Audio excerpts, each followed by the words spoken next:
Hi, I'm Alice. I'm a UX and CRO executive at Epiphany, and I'm going to be talking about 5 things to remember when conducting user research. The first thing to remember is that pre-screening questions are key. Ideally, you want to be testing on actual users of your website, but if this isn't possible, then you can use demographic filtering and pre-screening questions to get as close to your target audience as possible. For example, we had a client providing holiday attractions in Florida, so we asked users whether they'd booked a holiday to Florida or they were planning to do so. You need to include dummy answers to avoid users selecting the answer they think will get them into the test, so we also asked users whether they'd booked a holiday to Mexico, Spain or France.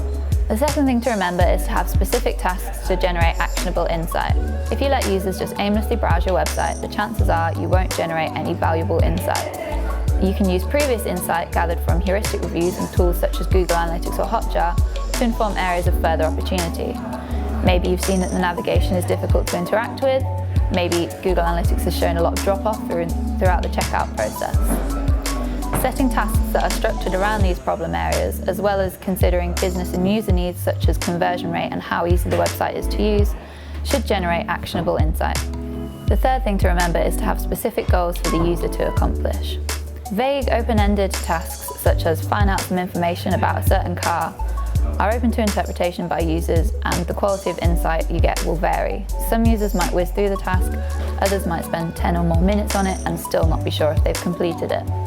Setting specific goals for users to accomplish, such as finding a car that meets certain requirements, will give all users the same endpoint. They'll know when they've finished the task, and you'll be able to see if there's any major roadblocks to them completing the task.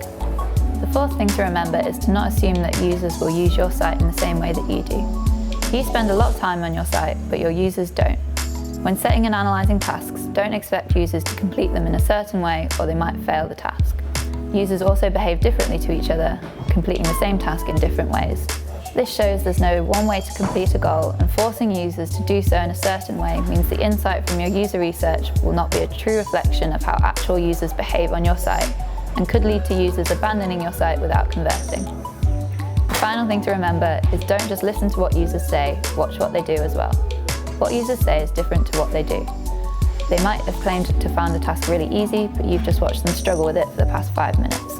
Or maybe they're just telling you what they think you want to hear. So make sure you're watching what they do as well. Maybe they're scrolling up and down a page looking for certain content. Maybe they're struggling with navigation. Eye tracking with moderated user research adds an extra level of information to this, as you can see exactly what people are looking at on page and what's catching their attention. Thanks for watching this video. If you'd like to learn more, you can find my blog on the Epiphany website.